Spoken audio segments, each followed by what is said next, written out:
If you're listening to this at night, alone, with the lights off, I need you to understand something first. I'm not telling this story to scare you. I'm telling it because I don't know who else to warn. I've tried police. I've tried park services. I've tried pretending it didn't happen. But every time I close my eyes, I hear it again. That sound the forest made when it realized I was there. This isn't a creepypasta. This isn't folklore. And this is not a story I wanted to go through. My name doesn't matter. What matters is that I spent 6 weeks alone in a protected forest zone, logging wildlife movement for a conservation contract. And somewhere around week 3, I realized the forest was studying me. I took the contract because it was easy money. Remote work, no supervision, no tourist, and best of all, no cell service. Just me, a solar-powered camera array, motion sensors, and a weatherproof cabin about 6 miles from the nearest access road. The forest was old, older than anything with a name. Trees so tall they blocked the sun even at noon. Moss so thick it swallowed sound. The kind of place where your footsteps felt like a violation. The first week was perfect. Deer, elk, owls, even an occasional black bear. Nothing unusual. But even then, I noticed something off. No small animals, no rabbits, no squirrels, no birds on the ground. Everything that moved high or far away, like the forest floor itself was unsafe. The first anomaly showed up on camera 3 at 2:14 a.m. No motion trigger, no sound spike, just movement. Something tall passed between 2 trees, too slowly to be an animal. It wasn't blurry, it wasn't distorted. It was just wrong.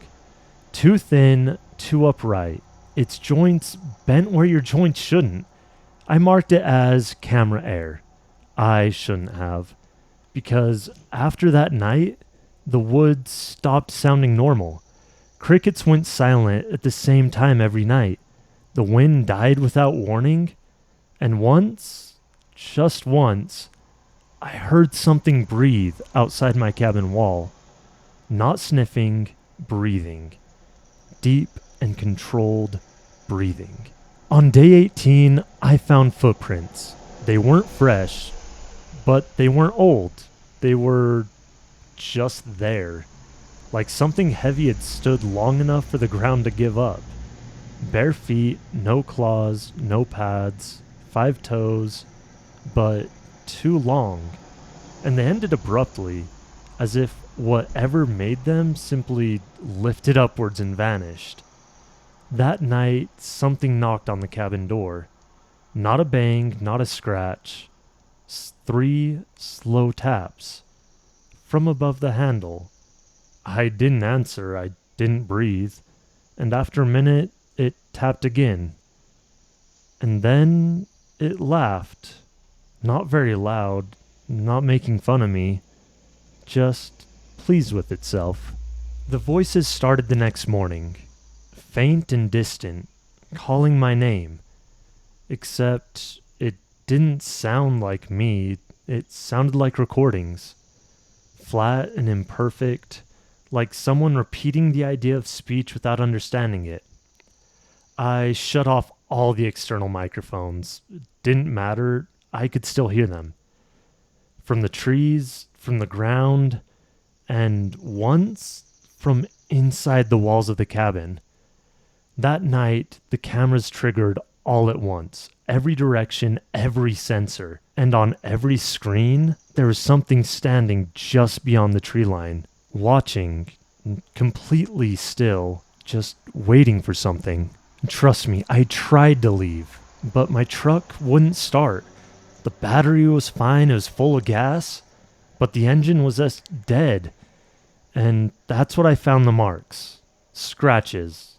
No. Carvings on the cabin foundation. Weird symbols with repeating patterns, no letters, not any language. more like instructions or boundaries. That night, I finally saw one clearly. It stepped into the clearing outside of the floodlight. I guess it was like 7 feet tall. No hair, skin like wet bark. Its face was, well, it was almost human. Almost. But the eyes were just wrong. Too far forward. Too focused. They were like a predator. And when it smiled, its mouth opened wider than any skull should allow. And then it spoke. It spoke in my voice. And it said, "You noticed us." After that, I stayed awake for 3 whole days. They didn't like that. I learned that very quickly. They came closer when I slept, but they stayed back when I watched. So I watched, and I listened, and I learned the rules. Don't respond to the voices. Don't leave any lights on all night. Don't follow any tracks. Don't acknowledge them seeing you. And most importantly, do not let them inside. But I broke one rule. I spoke back to them. I asked what they were, and the forest answered by turning off everything. Lights, cameras, sounds. And in the dark, something leaned down next to my ear and whispered, "Observers become participants." The truck started at dawn. I didn't question it. I didn't look back. I drove through the trees that seemed closer together more than ever before. Roads that bent wrong, shadows that moved faster than my headlights. And just before I cleared the forest boundary, something stepped into the road. Not to stop me, to make sure that I left. It raised one long arm and pointed back into the woods. A warning? Or maybe it was a promise. After that, I submitted my final report. They told me there was no record of a monitoring cabin in that area. No cameras, no contract.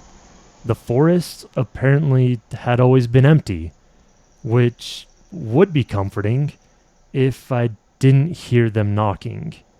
3 slow taps. Every night. From inside my walls.